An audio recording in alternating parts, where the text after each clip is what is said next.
Do you know there are nutritional dietary guidelines recommended for ideal energy and macronutrient intake for your overall health? Institute of Medicine recommends that in your daily calorie intake, carbohydrates should be comprised of 45 to 65% of your calories, 25 to 35% from fats, and 10 to 30% from protein. You can adjust these macronutrients based on your goals and lifestyle. We'll see today in this video how you can do that.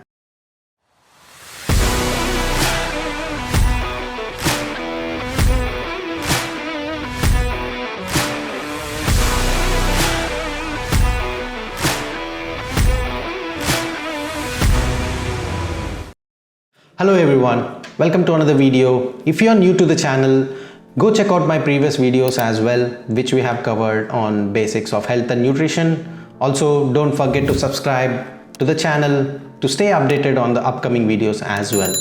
So the best macronutrient ratio for you is the one which you can stick to for long. Based on your goals, the macronutrients can be slightly changed, but it shouldn't be completely out of the course towards your goal. For example, if you are following a fat loss diet and you have achieved some results, you may stick to it or you may make few changes so that you can improve your strength as well. Or else the plan which you have created for yourself, and if you are not following after you have achieved your desired results, you may end up gaining the weight again over a period of time which you have spent so much time and effort losing in the first place. While the macronutrient contribution to your diet may not have direct influence on your fat loss as it depends on your calorie intake, but it does have effect on your ability to stick to that reduced calorie diet. Focusing on individual macronutrient ratios like carbohydrates, proteins and fats increases your chances of sticking to the diet and also improve your overall health. For example, few people may feel less hungry and more energetic during their workouts when they are on a fat loss diet with moderate to high carbs than people who are on a low carb diet, which make them feel hungry always, and also they feel like they don't have energy to perform any of the workouts. And also, as an example, with type 2 diabetes people, they find it more comfortable to keep their blood pressure levels under control with a low carb diet than a high carb diet. So the first step in choosing your macronutrient ratios is like setting your goals. So what is your goal? Are you looking to lose some weight, or are you looking to maintain your current body state, or else are you looking to build some muscle? During losing weight, your primary goal should be reduce the fat cells in your body, and also while preserving or even adding lean muscle if possible. So during maintenance, you would target to maintain your current state of body in terms of muscle mass and also fat percentage, and also focusing on your strength as well. During muscle building or weight gain, your primary focus should be on building the muscle tissue and also improving your strength, and also trying to reduce accumulation of fat as minimum as possible. The next step would be knowing your recommended dietary allowance. So this is also termed as RDA. So an example to understand this. So during fat loss, people tend to incline towards low carb or no carb diets. But the RDA for carbs is 130 grams per day. This RDA means that your body needs 130 grams of carbs to fuel your brain, red blood cells and also your central nervous system. When your body doesn't meet these RDA levels, it breaks down protein from your muscles to maintain that blood sugar levels needed for its functioning. How to adjust your macronutrient ratio? So I'm going to explain this taking my situation as an example. So as I explained in the previous video of my TDEE, or the total daily energy expenditure for my body, is 2971 calories right now. So I'm taking that calorie amount and I'm going to explain how I can choose different types of macronutrient ratio based on different goals. In this case, let's assume I'm trying to maintain my current weight with focusing on improving muscle mass and strength, and also maybe reducing the fats percentage that I have. So we're going to break these ratios down based on 3 categories like moderate carbs, high carbs and low carb diets. So in the first category of moderate carbs, we have 35% of my daily calories assigned to carbohydrates and 30% to proteins and 35% to fats. So if I am gonna follow this ratio and diet with 2971 calories, this diet should be sustainable as I'm having enough carbohydrates, fats and proteins, and I should be also feeling good daily, and then I should be also able to improve my strength and perform better at the gym. Next is low carb. Here we have 20% of calories coming from carbohydrates, 40% coming from protein and 40% from fats. So in this case, I'm going to be having a little bit lower carbs. So I'm consuming enough protein and also enough fats, but I can't push myself more at the gym, and also I can't do heavy lifts because of the glycogen stores that present in my body during the workout will be less. So now we have high carb, where we intake 50% of the calories from carbohydrates, 30% from protein and 20% from fats. So in this case, I should be feeling great, and I should also improve my strength quite a bit. And I feel like this is prioritizing carbs a bit too much and leaving fats with a less percentage. And protein looks good in this category. Among these three, if I want to choose during my maintenance period, I would choose all the three because all three looks good to me and they are also above recommended dietary allowance. But to keep it more challenging, maybe I'll be swapping between these three. So maybe 2 weeks with higher carb intake, and maybe after that 2 weeks with moderate carbs, and maybe 2 weeks with low carbs. So just to keep it more challenging, and also just to change a bit in my intake as well. So if your goal is fat loss, so based on my calculation and what MyFitnessPal has recommended to me, so my maintenance calories is 2971.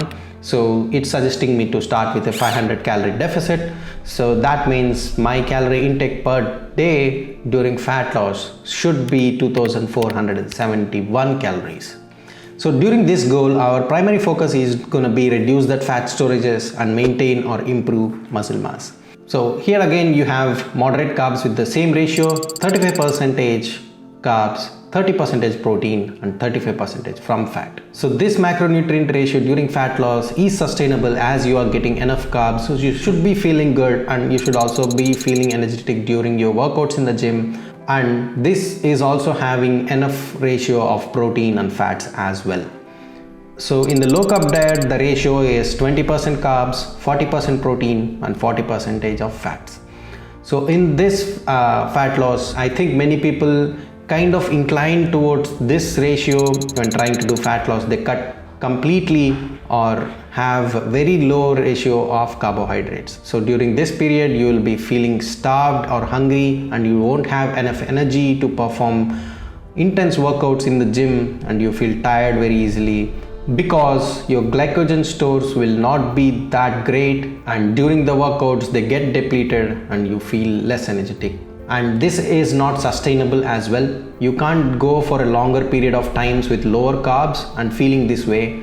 And the amount of carbs that you intake during this period, even if your overall calorie intake is low, the total carbohydrate intake is also going to be low and lower than the recommended dietary allowance.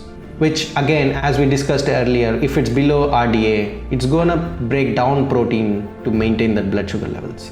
So next one is the higher carbs, where you have 50% of carbs, 30% of protein and 20% of fats.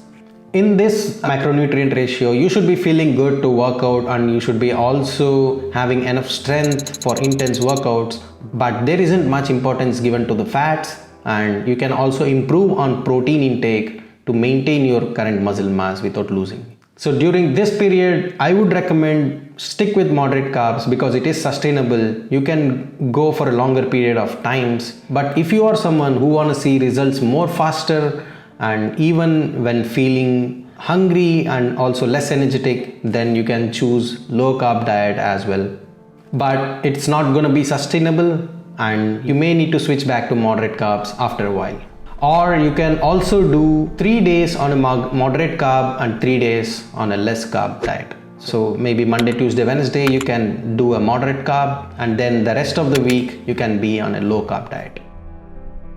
So the next goal is muscle gain. In this goal, your primary focus is to build muscle and strength, and also to maintain body fat percentage to as minimum as possible.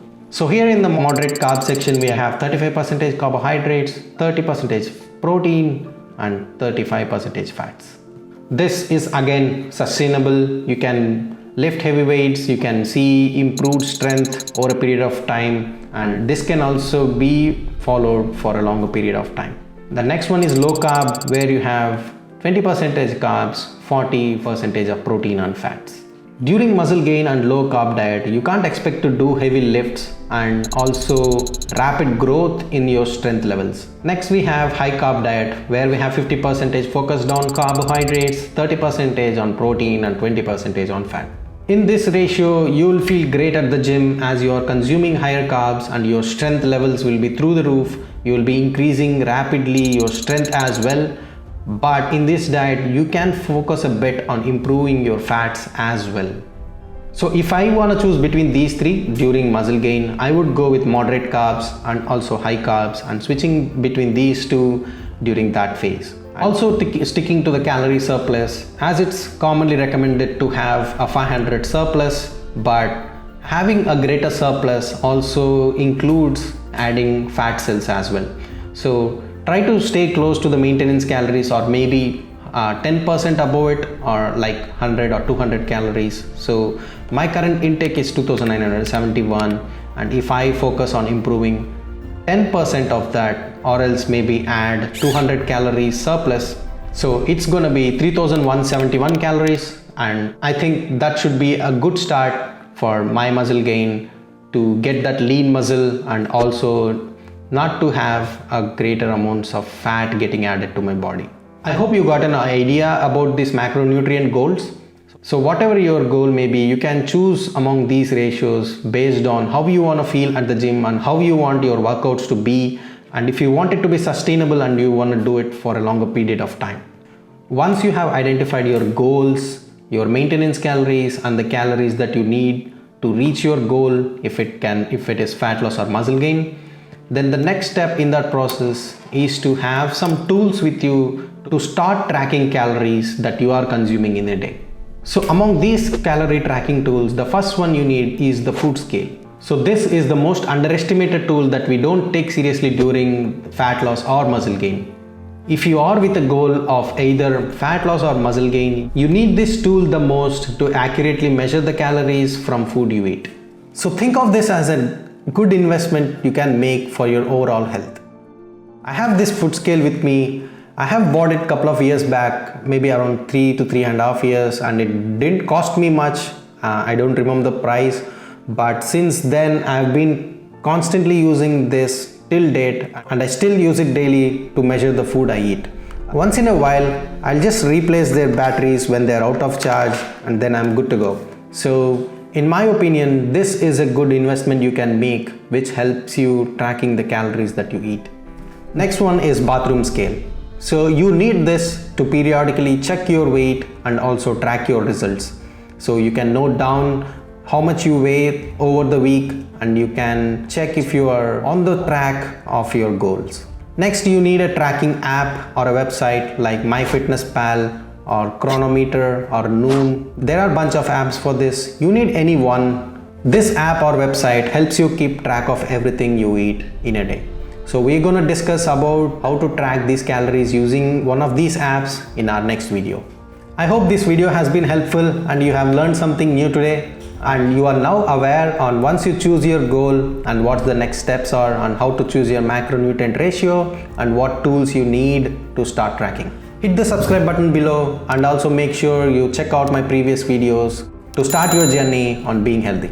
Also, if you are looking for information on workouts, check out my Instagram page, where I have posted a bunch of content already that you can use to learn on a couple of workouts that you can do at home or at gym. And also make sure you follow over there, where I would be consistently posting about the workouts that I do. I hope this video is helpful and you all have a good day. I'll see you soon in the next video.